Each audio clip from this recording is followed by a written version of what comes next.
Welcome back to my YouTube channel mathematics personal. जैसा कि हमने लास्ट में एप्लीकेशन ऑफ डेरिवेटिव और उसके बाद हमने ट्रिग्नोमेट्री पे मैंने वीडियो बनाया था, तो आज हम लास्ट टॉपिक यानी मेन इंपॉर्टेंट टॉपिक जिसको कहें लास्ट नहीं, शायद मैं एक और भी बना दूं मगर टाइम क्योंकि कल टेस्ट है तो ऑब्वियस है कि इसको हमें ज़रूर करना है पहले। तो एंटी डेरिवेटिव, तो एंटी डेरिवेटिव कहें या हम इसे इंटीग्रेशन का नाम भी देते हैं। तो एंटी डेरिवेटिव हम इसे क्यों कहते हैं वो भी पता चल रहा है, इसका अलग से नाम इंटीग्रेशन है वैसे।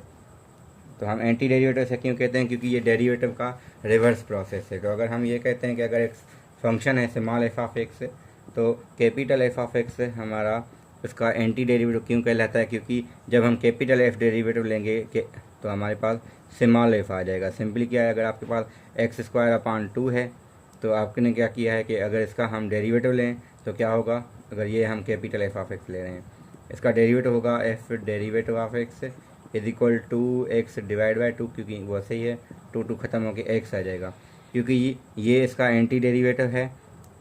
तो इस वजह से क्या होगा कि हम क्योंकि ये अगर फंक्शन है ना हमारे पास, इसकी जब हम इंटीग्रेशन करेंगे ये आ जाएगा। इंटीग्रेशन कैसे होती है वो हम टेक्निक पढ़ेंगे। तो इस वजह से हम कह रहे हैं ये इसका एंटी डेरिवेटिव, क्योंकि इसका डेरिवेटिव ये है, यानी ये डेफिनेशन है इसकी कि capital F of x is the anti derivative of small F of x. क्यों, क्योंकि जब हमारे पास डेरिवेटिव लेते हैं तो हमारे पास ये स्मॉल आ जाता है। अब हमारे पास सिंपल रूल है एक, जो सबसे इंपॉर्टेंट रूल यानी फर्स्ट रूल है जो सब में ज़्यादा होता है कि एक्स पावर एम, मैं एम क्यों लिखता हूँ एन और एक्स की वजह से मैं कन्फ्यूजन ना हो, डी एक्स। तो इसका क्योंकि अब ये क्या है, जैसे हमने वहाँ पे डेरिवेटिव में डी अपान डी एक्स लिखते थे, यहाँ ये इंटीग्रल के सिंबल और ये डी एक्स लिखते हैं ज़रूरी जब भी किसी फंक्शन को लिखना चाहें। तो हमारे पास क्या होगा कि इसको हम ये कहेंगे कि ये एक्स पावर एम प्लस 1 होगा divide by M plus 1 plus C. तो यानी जब हम डेरिवेटिव में जो पावर मल्टीप्लाई करके कम करते थे, तो इंटीग्रेशन में हम क्या करेंगे, पावर एक बढ़ा के वो डिवाइड कर लेंगे। तो इस वजह से हम इसको रिवर्स प्रोसेस भी कहते हैं। ये सिंपल रूल है, इसको हम अप्लाई करना चाहें तो कह सकते हैं x3 का हमें अगर इंटीग्रेशन करनी है तो क्या होगा, एक्स पावर 3 प्लस 1 करेंगे तो 4 अपॉन 4 प्लस सी। तो डायरेक्टली आप करेंगे, ज़रूरी नहीं कि आप स्ट्रिप में 3 प्लस 1 लिखें, तो डायरेक्टली कर सकते हैं। सिमिलरली अगर आपके पास कोई पॉलिनोमियल हो x power 4 x3 plus x square plus 2x plus 1, तो हम क्या करेंगे हमेशा डी एक्स, तो सबका अलग अलग हो जाएगा। तो ये आएगा एक्स पावर 5 अपान 5, एक्स पावर 4 अपान 4, एक्स पावर 3 अपान 3। अब यहाँ पे 2x स्क्वायर अपान 2, तो इस वजह से 2 ख़त्म है, एक्स स्क्वायर से आएगा। और वन टी इंटीग्रेशन क्या होगी, या एंटी डेरिवेटिव एक्स, और हम यहाँ पे क्या देंगे प्लस का सी। प्लस सी क्यों आता है, क्योंकि हमें पता है डेरिवेटिव ऑफ कांस्टेंट इज 0, तो यहाँ पे ऑलरेडी 0 भी मौजूद है हमें पता है। तो इस वजह से हम ऐसे करेंगे कि आपके पास प्लस सी हम ज़रूर देंगे, क्योंकि जब इसका दोबारा डेरिवेटिव लिया जाएगा ये सारे आएंगे या 1 तक और सी का डेरिवेटिव 0 आ जाएगा। तो इस वजह से हमें ये नहीं पता एग्जैक्टली वो क्या था। तो ये एंटी डेरिवेटिव यानी इस रूल के तहत हम ऐसे करेंगे। अब हमारे पास कुछ फंक्शन, जैसे मैंने डेरिवेटिव बताया था कि साइन का कॉस होता है, कॉस का माइनस साइन, तो वैसे ही है। अब जैसे हमें ये पता है derivative of sine x is equal to cos x है, तो ये रिवर्स होगा, तो integration of cos will be sine. ठीक है, तो हम लेंगे integration of cos x d x will be equal to sine x, और प्लस का सी हम सब में देते हैं कांस्टेंट, वही रीज़न है बाद में कि हमारे पास प्लस सी हम देने, क्योंकि डेरिवेटिव जब लेंगे तो दोबारा 0 हो जाएगा। Similarly derivative of cos is minus sine, तो यहाँ पे अगर सिर्फ साइन की हम इंटीग्रेशन लेंगे तो वो माइनस वहाँ पे शिफ्ट होके माइनस का कॉस एक्स प्लस सी बचेगा। सिमिलरली डेरिवेटिव ऑफ, हमें ये पता था कि 10 का डेरिवेटिव सेक स्क्वायर होता है, तो जब सेक स्क्वायर की इंटीग्रेशन होगी कि आपके पास वो सेक 10x प्लस सी आ जाएगा। ये यानी जो डेरिवेटिव जितना आपने अच्छा पढ़ा है तो उसको उतना ही आपको अच्छा इंटीग्रेशन आएगा। और उसके अलावा सिमिलरली हम लॉगरिथम हमें तब आता है जब हम एक्सपोनेंट ज़्यादा पढ़ते हैं सही नमूने से। तो वही चीज़ें हैं, पर मैं दोबारा ये भी बताता हूँ कि जब हम मल्टीप्लिकेशन ऑफ अलजेब्रिक एक्सप्रेशन अच्छे से पढ़ते हैं, हमारी फैक्टराइजेशन अच्छी है, तो मोस्टली टॉपिक्स क्या होती हैं, एक दूसरे के इन्वर्स होती हैं। तो यहाँ पर ये चीज़ें हैं। सिमिलरली हम एक्सपोनेंशियल का भी हम कहते हैं कि इंटीग्रेशन वही आ जाता है, क्योंकि डेरिवेटिव इसका वही रहता है। हाँ, आगे जाके हम एक और टेक्निक पढ़ रहे हैं जिसमें हमारे पास जो ज़्यादा यूज़ भी होती है, जो टेस्ट में आती हैं। अब ये अच्छा रूल है, इसको हम कहते हैं। अब था क्या, पहले हम एक्स पावर एन ले रहे थे, अब कह रहे हैं अगर कोई फंक्शन है और उसका अगर डेरिवेटिव वहाँ पे मौजूद है, यानी मल्टीप्लाई में है, वो लेफ़्ट से राइट से उसका कंसर्न नहीं है, मगर वहाँ पे अवेलेबल हो मल्टीप्लिकेशन में, ठीक है। और इस पर अगर अपनी पावर है कोई m, तो क्या होगा, अगर इस फंक्शन का डेरिवेटिव अवेलेबल होगा तो हम डायरेक्टली क्या करें, एक्स पावर एक्स की पावर 1 बढ़ा के डिवाइड बाय m प्लस 1 कर देंगे। अब यहाँ पे ये ब्रैकेट हमें देनी पड़ेगी क्योंकि एफ ऑफ एक्स में एक्स ब्रैकेट हमने ये यूज़ की है। इसका सिंपल एग्जांपल क्या है, अगर हम देखना चाहें तो एक सवाल बहुत सारे ऐसे होते हैं कि x square plus 2x plus 3, या हम एक्स स्क्वायर नहीं करते हैं, मैं थोड़ा 3 करता हूँ इसको, और होल पावर 2, और यहाँ पे हम लिखते हैं 2x, ठीक है, और हम 2x करके या x भी भले फ़िलहाल हम 2x लेते हैं, एक और ठीक करनी है। अब ये जो फंक्शन है देखें यहाँ पे इसका डेरिवेटिव अवेलेबल है, अगर हम यहाँ पे इसको थोड़ा चेंज करें 2 नहीं देते, फिर भी डेरिवेटिव इसका है। डेरिवेटिव में हमें वेरिएबल देखना होता है, नंबर हम खुद एडजस्ट कर सकते हैं, क्यों, क्योंकि यहाँ पे 2 नहीं है, तो 2 मल्टीप्लाई डिवाइड तो हो सकता है ना, तो ये जो डिवाइड किया हम बाहर 1/2 दे सकते हैं। तो अब अगेन फंक्शन का आपके पास डेरिवेटिव अवेलेबल है, तो आपने क्या किया, ये जो फंक्शन था आपके पास, आपका पावर 3 करके डिवाइड बाय 3 किया, और 1/2 वही सही है, तो 1 2 3 से 6 होगा, तो 1/6 और ये बाकी सेम। तो फंक्शन का डेरिवेटिव का मतलब क्या होता है, ये पूरा का पूरा डेरिवेटिव नहीं, नंबर्स को छोड़ के नंबर हम एडजस्ट कर पाते हैं, वेरिएबल जो है वो एडजस्ट नहीं होता। तो इस वजह से यहाँ जब नंबर की कमी हो तो हम वो पूरी कर देते हैं। कोई एक और सवाल लिखते हैं 4x³ प्लस 3x² प्लस 2 लेते हैं और पावर ये है, तो आपके पास अगर ऐसा कुछ है dx, तो यहाँ पे कहीं ना कहीं मल्टीप्लिकेशन में आपके पास लेफ़्ट साइड या राइट साइड पे वो डेरिवेटिव का मतलब मेन है कि वेरिएबल अवेलेबल हो। क्या होगा डेरिवेटिव इसका, 2 4 3 12x² और 6x, बाकी नंबर का डेरिवेटिव 0 होता है, तो ये dx अब हम डायरेक्टली पावर 1 बढ़ा सकते हैं। हम भले वो 6 ना हो, 6 से हम मल्टीप्लाई डिवाइड कर सकते थे जो इसकी नीड है, यानी बात वही दोबारा बात वही आ रही कि हम क्या कर रहे हैं कि नंबर एडजस्ट हो सकता है, वेरिएबल नहीं। तो नंबर जहाँ पे नंबर की कमी है तो वो हम पूरी कर सकते हैं। एक और इम्पॉर्टेंट चीज़ है कि अगर हमारे पास log ऑफ x का डेरिवेटिव log ऑफ x का डेरिवेटिव 1/x था, तो अब 1/x की इंटीग्रेशन यानी dx क्या आ जाएगी, ln x प्लस c। हाँ, ln में हम मॉड देते हैं क्योंकि वो रीज़न है कि प्लस माइनस की वजह से, तो हम मॉड ना भी दें खैर, मगर मोस्टली फार्मूले में मॉड आता है। और इसको हम ऐसे भी लिखते हैं कि dx डिवाइडेड बाय x। तो यहाँ पे अगर देखा जाए ना, एक चीज़ है क्या कि x का डेरिवेटिव 1 है तो ये डायरेक्टली आ रहा है, तो हम ln में लिखेंगे कब, जब नीचे फंक्शन है ऊपर डेरिवेटिव हो ना, तो इसको हम रूल के तहत लिखते हैं।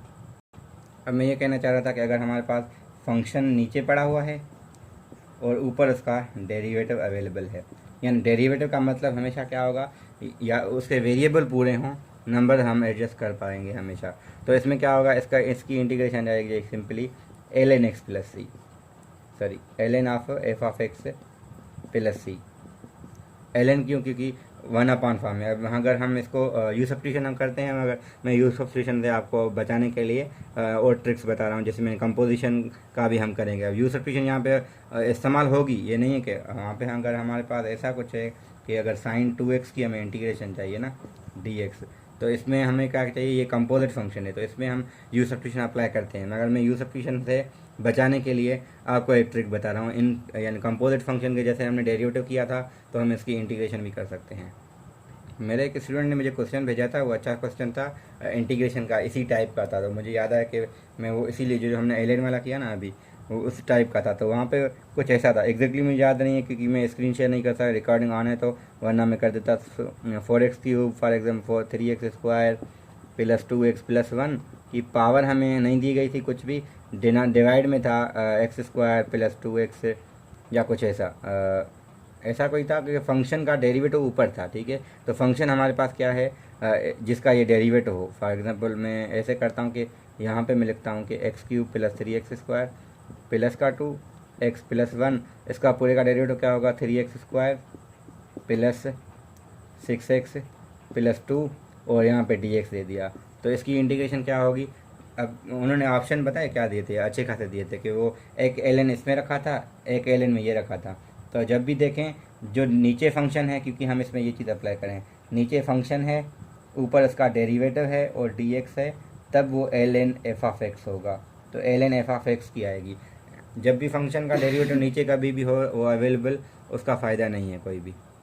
तो मैं जो रूल मैंने कह रहा था, मैं बुक में भी अवेलेबल है। तो बुक में अगर हम देखें तो मैंने x पावर n का बताया कि एक n+1/n+1 होगा, एक ये है ax प्लस बी। ये वही चीज़ है कि अगर कोई फंक्शन है फॉर एग्जांपल खास करके लीनियर, ना कि क्वाड्रेटिक वगैरह, तो अगर ax प्लस बी है ना, पावर n है dx है, क्योंकि मैंने वही बात की कि अगर किसी का फंक्शन का डेरिवेटिव अवेलेबल नहीं है तो हम एडजस्ट कर पाएंगे। अब इसका डेरिवेटिव देखें क्या होगा, ए होगा, तो ए नहीं है तो हम वो मल्टीप्लाई डिवाइड कर सकते हैं। तो हाँ, यहाँ पे मैंने ए मल्टीप्लाई भी किया, डिवाइड भी किया, तो 1/a आ गया। अब इस फंक्शन का डेरिवेटिव अवेलेबल है तो हम कर सकते हैं ax प्लस पी की power n+1 divided by n+1, जो कि आपका ये रूल बन गया।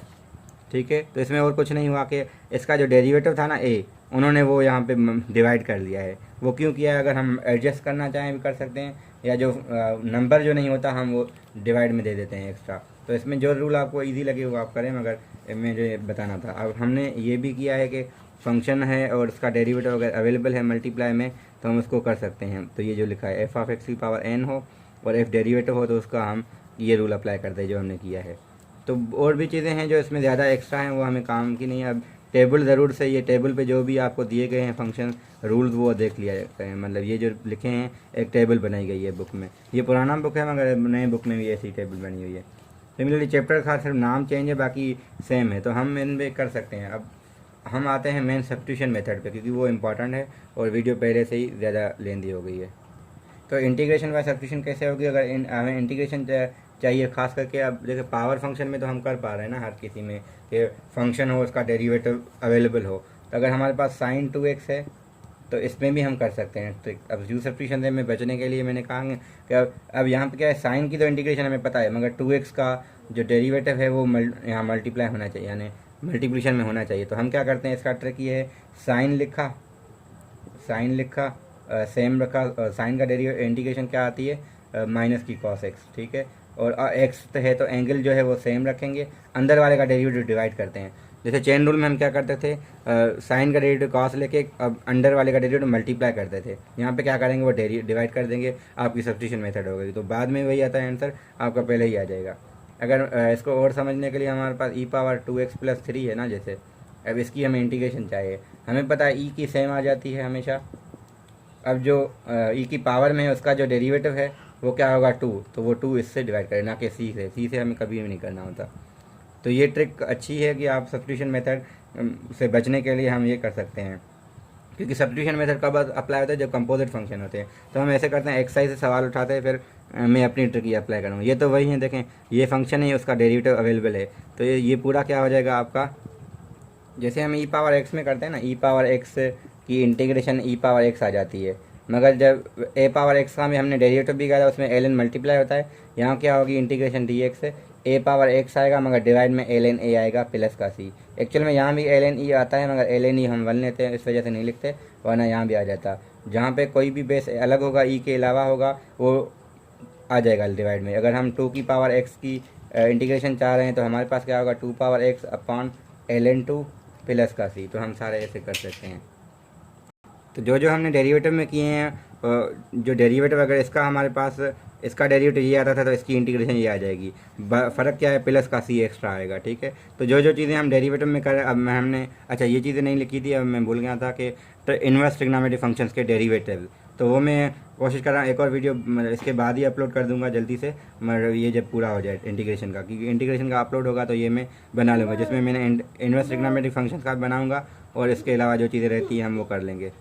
तो यहाँ पे अगर हम देखें तो e पावर, अब यहाँ पे ये है, इसका डेरिवेटिव देखा जाए तो क्या होगा, इसका 3x² प्लस 2 का, तो हमारे पास आएगा 6x। यहाँ x है मगर 6 नहीं है, तो हम यहाँ पे अगर देखें तो ये 6 मल्टीप्लाई भी करें, डिवाइड भी करें, तो डिवाइड में हमने यहाँ पे दे दिया। अब जब भी आपके पास e⁻x हो और dx हो तो हम क्या करेंगे, इसको हम u और du भी कह सकते हैं, ठीक है, कोई फ़र्क नहीं पड़ेगा, क्योंकि वेरिएबल हम कोई भी यूज़ कर सकते हैं। अब ये फंक्शन है और इसका डेरिवेटिव अवेलेबल है, तो जब फंक्शन के साथ ये जो पूरा है ना, ये आपका डेरिवेटिव है, इसको हम यू सब्स्टिट्यूशन ऐसे करते हैं, अगर वो भी सीख लें, 3x² प्लस का 2 लें, du आपको मिलेगा 6x इंटू dx, यानी आपने पूरा इसको किया 1/6, ये जो 6x और dx मिला के आपका du बना, ये e⁻u बना। अब ईजी है ना कि e⁻u आप वापस करें, क्योंकि e⁻u का e⁻u आता है। अब u हमने जो लिया था वही रखें, 3x² प्लस 2 और 1/6 प्लस का c, तो वही देखें वही आया जो मैंने पहले भी कहा था। जो डेरिवेटिव हो उसका जो नंबर अगर मिसिंग है तो वो आप डिवाइड कर लें एक्स्ट्रा, बाकी आपके पास वो अवेलेबल होगा यहीं पे, सिर्फ वेरिएबल होगा, सिर्फ आपको नंबर एडजस्ट करना है, जो एडजस्ट होना है वो आप डिवाइड कर लें। तो ये ट्रिक्स जिसको समझ आ रही है उनके लिए, बाकी तो तरीका यूज़ सफिशिएंट करें तो बेहतर है, उनको टाइम ज़्यादा लगेगा। अच्छा, मैं फास्ट चल रहा हूँ मुझे लग रहा है, तो मैं ऐसे करता हूँ कि इसको दोबारा एक्सप्लेन सही से करता हूँ। मेरे कहने का मतलब ये है, यहाँ पे अगर आपके पास ई की पावर में जो फंक्शन गिवन है ना डी एक्स, ठीक है, यहाँ फंक्शन है कोई, इसका अगर डेरिवेटिव यहाँ अवेलेबल है एफ डेरिवेटिव। अब डेरिवेटिव अवेलेबल होने का मतलब मैंने बार बार कहा है कि वेरिएबल हो। अब इसका जो डेरिवेटिव वो एक्स तो आ रहा है, 6 नहीं है, तो जो जो बच रहा है ना आप वही रखें, ई पावर 3x² प्लस 2, जो बच रहा है वो डिवाइड करने आपका आंसर आ जाएगा, और क्या। अब हम बुक के अलावा अपनी तरफ से मैं ले रहा हूँ ताकि आपको क्लियर हो आइडिया। तो यहाँ देखें, अगर मैंने लिखा है x² प्लस 2 dx लिखा है, x यहाँ पे दिए है, तो इसका डेरिवेटिव है 2x है, अगर 2 रहता है तो हमने कहा e power x² plus 2 divide by 2 plus C, और क्या। तो ये हमारा सिंपली हो जाएगा। तो यहाँ पे हमने बहुत सारा इंटीग्रेशन का कर चुके हैं, मगर और चीज़ें रहती हैं, इंटीग्रेशन बाय पार्ट्स रहता है, और एक्स्ट्रा चीज़ें डेफिनेट इंटीग्रल, जिसको हम जहाँ पे कुछ सवाल देखे होंगे आपने, यहाँ पे 1 to 2 या 3 to 4 ऐसे कुछ दिया गया होता है। तो मैं कोशिश करूँगा उसको भी उस वीडियो में कवर करूँ, इसके बाद फ़ौरन मैं अपलोड करूँगा, क्योंकि ये पहले से ही 15 मिनट्स एक्सीड कर चुके हैं, तो ये ज़्यादा हो जाएगा, और चीज़ें जो रहती हैं मैं वो दूसरे वीडियो में करके वो पूरी कराएं। तो हम इंटीग्रेशन का पार्ट भी ख़त्म करेंगे, जो चीज़ें डेरिवेटिव में रह गई हैं मुझे जो याद आई हैं अभी, मैं वो भी कर रहा हूँ। Thank you.